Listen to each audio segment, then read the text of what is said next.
C'est Florent de Docorga. Je vous retrouve aujourd'hui pour vous présenter la fonctionnalité de liste d'attente et que vous puissiez avoir toutes les informations clés en main pour pouvoir paramétrer ce superbe outil.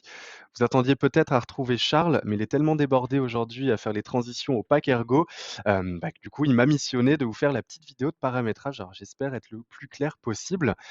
La première chose à paramétrer dans votre application, ça va être de créer votre cabinet virtuel dans Docorga.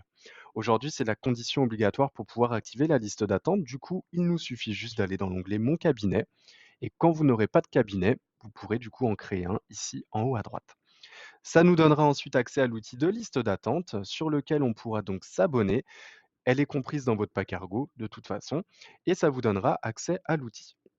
Le principe, vous l'aurez compris, c'est que les patients vont remplir un petit formulaire d'inscription pour vous envoyer leur demande. Le formulaire a été créé avec des ergots et on va ensuite du coup pouvoir réceptionner, collecter et prendre en compte les demandes tranquilles quand on est, je dirais pleinement disponible. On se retrouve du coup avec des candidatures à valider qui vont arriver ici et on va prendre en compte les demandes des patients en cliquant sur leur nom. Alors on va prendre par exemple le jeune Barack à frites. On va pas rentrer dans le détail du dossier, hein, évidemment, mais vous avez toutes les informations sur le patient concerné, sur la personne qui sera contactée, qui est par exemple ici le papa, les établissements concernés. Est-ce que le patient a une prescription médicale? Quels sont les contextes à la prise en charge des diagnostics de posés, les difficultés rencontrées, le motif de consultation? Y a-t-il un suivi pluridisciplinaire en cours? Bon, là, je me suis bien amusé. Y a-t-il des dossiers d'aide type MDPH, ANAH ou PCO? Et quelles sont les disponibilités, pardon, des patients? Petit commentaire ici. On remonte et on peut ensuite soit demander des précisions au patient, archiver sa demande, assigner la demande à un ou une de mes collègues ou changer la priorité. Une fois que j'ai fait tout ça, je valide ma demande et je peux mettre le patient en attente de bilan, de suivi ou je démarre le suivi. Quand je le déplace et que je le mets en attente de bilan, par exemple, il va se retrouver dans ma liste d'attente ou dans la liste d'attente commune du cabinet. Et ensuite, ici, vous voyez que je vais pouvoir appliquer des filtres pour faire ressortir certains patients par âge, par disponibilité, par contexte, par difficulté ou ici même par responsable. Je vais pouvoir isoler toutes les demandes qui me sont assignées. J'en ai qu'une.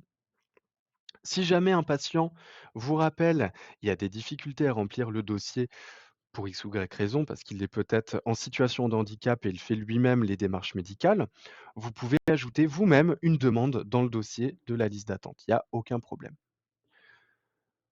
Deuxième chose à paramétrer dans les listes d'attente, ça va être votre page de présentation.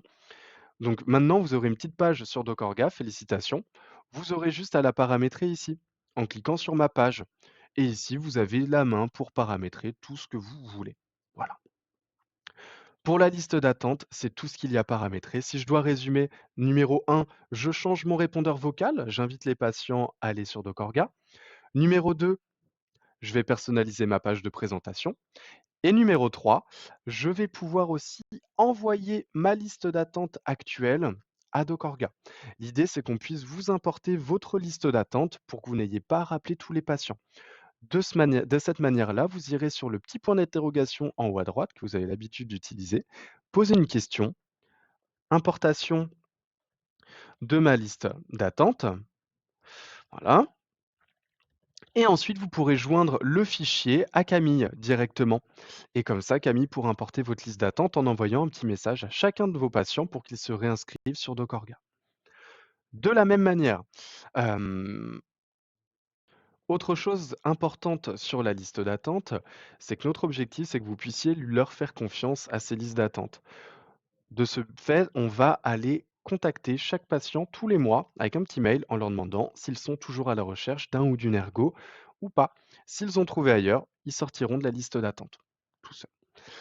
Donc vous voyez que le paramétrage de l'outil est très simple, vous avez l'habitude d'utiliser l'application, donc ça va très bien se passer. On a des super retours, on est trop content de pouvoir vous proposer ça. Donc voilà, s'il y a quoi que ce soit, Charles est disponible et il y a aussi le petit point d'interrogation avec Camille juste là et la super communauté d'utilisateurs. Je vous dis à bientôt, merci d'utiliser Docorga et passez une excellente semaine. À bientôt, au revoir.